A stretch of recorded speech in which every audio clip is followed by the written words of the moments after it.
2024年10月にタイに一人旅をしてきました。往復で利用したのはベトジェットエアです。行きは羽田空港からベトナムのホーチミンシティを経由してバンコクへ。帰りはバンコクから同じくホーチミンシティを経由して成田空港に到着するという経路でした。今回の動画ではベトジェットエアのエコノミークラスの乗り心地やホーチミンシティでのトランジットの方法についてレポートします。出発地点は羽田空港です。機内持ち込みの手荷物は 6.7 キロでクリアしました。7キロまで無料なのでギリギリですね。シートピッチは狭いかなと思ったのですが、身長170センチの僕で拳1個分の余裕がありました。モニター、USB 端子はなしです。出発時刻は深夜2時。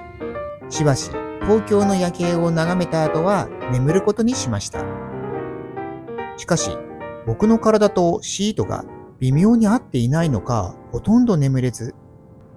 とりあえず朝食です。羽田空港内の自販機で買ってきたおにぎり2個です。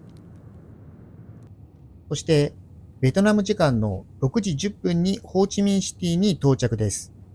ちなみに僕はベトナムの空港を利用するのはこれが初めてのことです。機内から見るホーチミンの街並みにかなり興奮しちゃいました。しかし、次のバンコク行きの飛行機の出発時間は8時35分なので、ベトナムに入国することはなくトランジットのみです。それでは、ホーチミンシティのターソンニャット国際空港での乗り継ぎのルートをご覧ください。ここか。左がドメスティックトランスファーで、右側がインターナショナルトランスファー。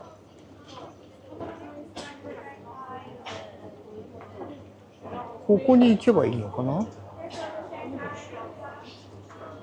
なんかシールをもらうとこな。YouTube とかで見た気がするんですけど、もらうところがなかったな。これ乗り継ぎは飛行機降りてから10分15分で完了しちゃいました。でもう一回荷物検査がありましたね。以上のような感じで飛行機を降りてから流れに沿って歩いていくと国際線乗り継ぎのゲートがあり、そこでパスポートやチケットのチェック、そして手荷物の検査をするだけです。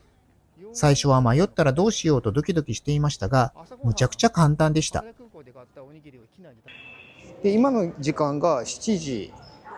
で、搭乗開始が7時、50分だったかな ?45 分だったかな ?7 時55分だ。で、だいぶ時間あります。1時間ぐらい時間があるので、なんかね、ここら辺で朝ごはん食べてもよかったかなというふうに思っています。今回は羽田空港で買ったおにぎりを機内で食べちゃって、あまり風情なかったけれども、バインミーがあった。こういうところで食べればよかったかな。でもね、遅れるかもしれなかったので、ちょっとね、そこら辺は微妙なところではあります。搭乗ゲートのすぐ近くにあるこちらのカフェで、ベトナムコーヒー、コーヒー with ココナッツミルクって書いてありました。6.7 ドル。さあ、いただきます。よし、これだ。乗り込みます。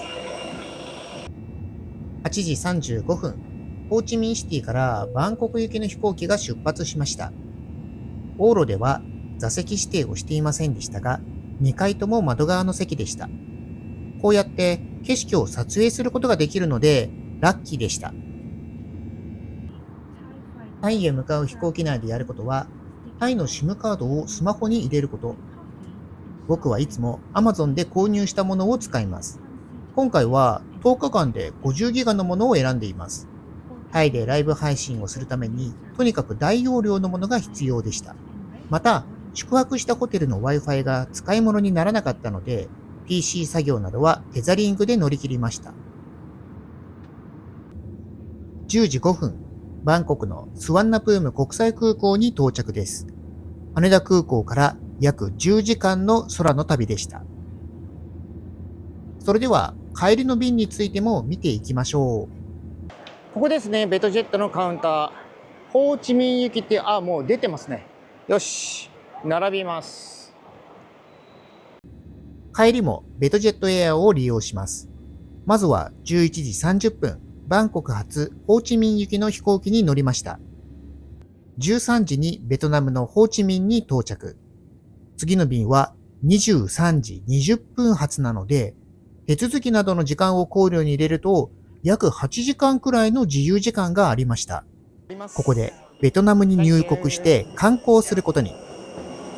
パスポートと帰りの便のチケットを見せたら、何の問題もなく入国できちゃいました。特別な手続きは必要なしです。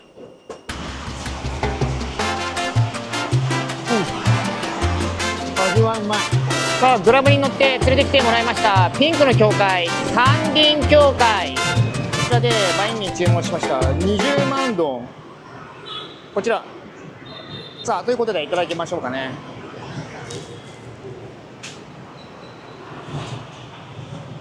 うまっ。よし、乗り込みます。いや、眠いわ。帰りの席もエコノミークラスです。しかし、この席が大当たりだったのですよ。ここの、この窓側ですね。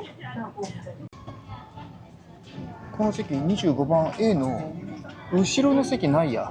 今日は25番 A という席に座りまして、そのね、真後ろが非常口なんですよ。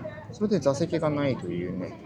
後で寝るときはリクライニングし放題です。ちなみに、25番 A と 25F、僕のこの右の反対側の窓側、向こうも後ろに席がない非常口席の前でした。25番の A もしくは F がベトジェットの場合狙い目かもしれないですね。あと多分前の方にもね、同じようにね、何番か非常口の前の席というのがあると思うので、そちらを選択できれば結構いいんじゃないかと思います。ホーチミンシティを23時20分に出発。